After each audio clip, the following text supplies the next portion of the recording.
On parle à présent du forum maroco-camerounais, donc sur la régionalisation avancée et le développement économique. J'accueille sur le plateau le professeur Kouayep Bertin Léopold, qui est le directeur de l'école supérieure de commerce et de gestion de Yaoundé. Il est professeur en sciences de gestion. Bonjour professeur. Bonjour Eric. Et merci à vous d'avoir accepté notre invitation. Alors vous êtes au cœur d'une actualité, il s'agit du forum Maroc-Cameroun sur la régionalisation avancée, le développement économique.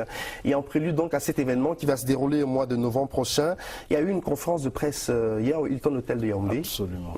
Alors est-ce qu'on pourrait avoir plus de détails sur ça? Oui, globalement, nous avions fait une conférence de presse hier à l'hôtel Hilton pour annoncer officiellement, c'était le lancement officiel des activités de ce forum au Cameroun.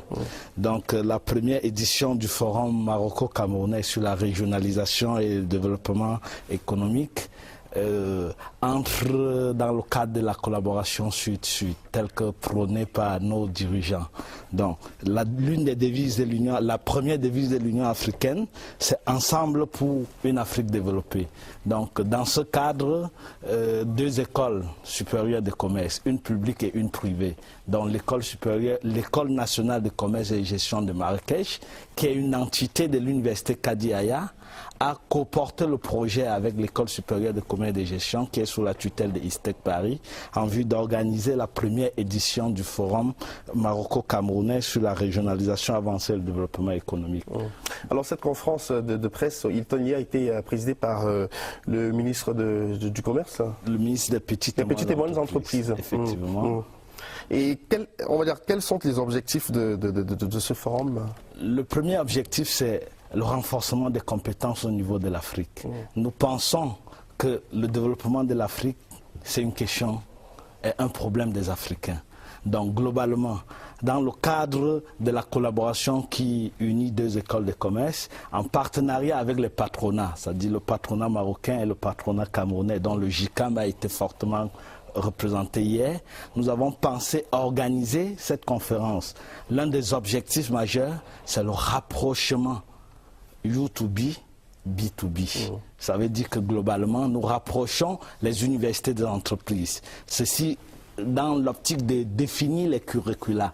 Parce qu'il faut toujours se poser cette question, pourquoi nous formons les enfants? Donc nos premiers clients ne sont pas les étudiants, c'est le marché de l'emploi, c'est les entreprises. Donc nous formons des jeunes pour s'épanouir dans les entreprises.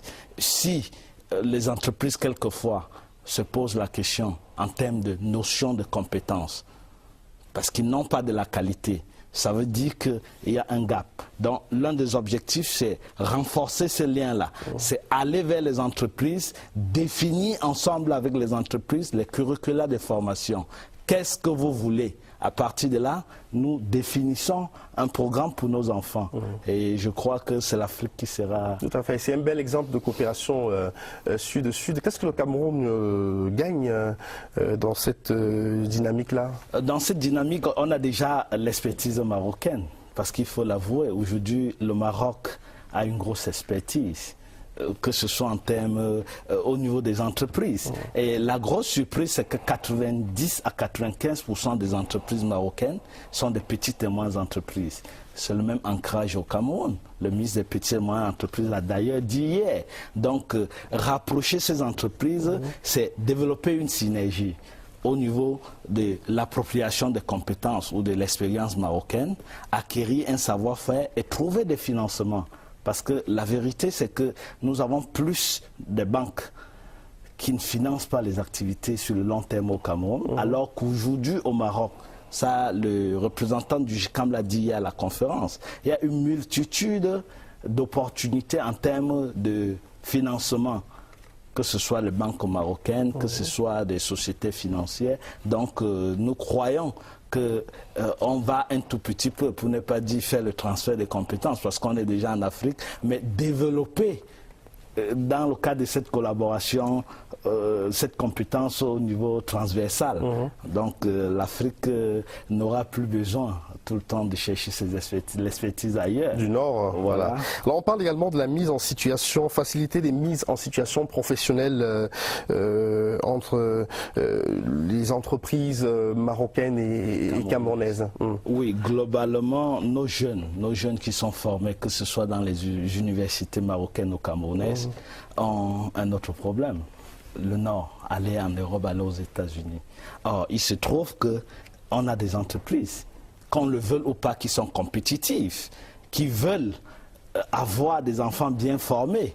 Donc, la mise en situation, au sortir de cette conférence, nous comptons globalement créer une plateforme entre les patronats, le patronat marocain et le patronat camerounais et les universités. Parce que ici, nous sommes dans un exemple de coopération sud-sud, public et privé. Donc le problème ne relève pas seulement de l'ESCG. Donc globalement, ce sera bénéfique aux autres universités. Donc l'expertise marocaine est là. Les jeunes Marocains viendront au Cameroun pour faire des stages dans les entreprises camerounaises. Question de se familiariser avec l'environnement. Et aussi nos étudiants, parce qu'au jour d'aujourd'hui, nos étudiants ont la possibilité d'aller faire un semestre d'études au Maroc et gratuitement. Alors tout à l'heure on parlait de l'expertise du Maroc dans cet espace de donner et de recevoir. Qu'est-ce que le Cameroun apporte aussi? Je veux dire, quand on a parlé de l'expérience marocaine, le Cameroun, qu'est-ce que nous on apporte dans tout cela? Eric, on a l'habitude de dire que le Cameroun c'est l'Afrique en miniature. Il faut reconnaître une chose, le Cameroun c'est une terre bénie. Le Cameroun regorge énormément de ressources. Je vais peut-être vous dire une petite anecdote sur ce plateau. Lors d'une conférence au Maroc, je rencontre une entreprise marocaine qui me dit « Nous voulons le beurre de cacao ». Je dis « Mais le cacao, c'est le Cameroun, c'est la Côte d'Ivoire ». Elle me dit « Mais nous l'achetons du Sénégal ». Ma surprise, c'est que le Sénégal n'est pas un pays producteur de cacao. Donc, je pense que cette mise en relation sera profitable pour nos entreprises. L'exemple, la transformation, et plus au Maroc, la petite et moyenne entreprise. Donc l'artisanat est tellement développé que vous retrouvez des groupes organisés, l'huile, le beurre de karité, l'huile d'argan, ceci. C'est des choses qui peuvent se transformer avec nos produits. Le Cameroun, c'est un pays qui regorge énormément de ressources, énormément. Et nous pensons qu'avec la coopération avec le Maroc aujourd'hui, nous allons valoriser ces produits. Parce qu'au Maroc, les Marocains le font. Alors, je rappelle que le forum Maroc-Cameroun sur la régionalisation avancée et le développement économique aura lieu du 9 au 11 novembre à Marrakech. Alors, quelles sont les conditions pour participer à ce forum, pour ceux qui seraient intéressés, qui nous regardent ce matin, professeur Koyep? Généralement, toutes les entreprises, soit c'est passé par le GICAM ou par la Chambre de commerce et d'industrie. Bon, il y a aussi une possibilité de passer par l'ESCG pour s'inscrire. En dehors des billets d'avion qui sont payés par les participants, la prise en charge est totale au niveau du Maroc. Donc nous avons eu cette chance que la dynamique du roi du Maroc, dans le cadre du développement de l'Afrique, il a bien voulu rapprocher les entreprises et les écoles. Donc il y a une prise en charge totale au Maroc au niveau du séjour. Donc tous ceux qui veulent, parce qu'on a encore quelques jours devant nous, le GICAM, je crois, il donne la possibilité aux entreprises camerounaises de s'inscrire encore, ainsi que la Chambre de commerce. Et tous ceux qui veulent aller à ce forum, en dehors du billet d'avion, il y a une prise en charge totale. Mais ça, c'est une très bonne nouvelle. Hein. Merci beaucoup, professeur Koyep Bertin Leopold, d'être venu sur le plateau. C'est une actualité que nous allons naturellement suivre sur les antennes de la CRTV.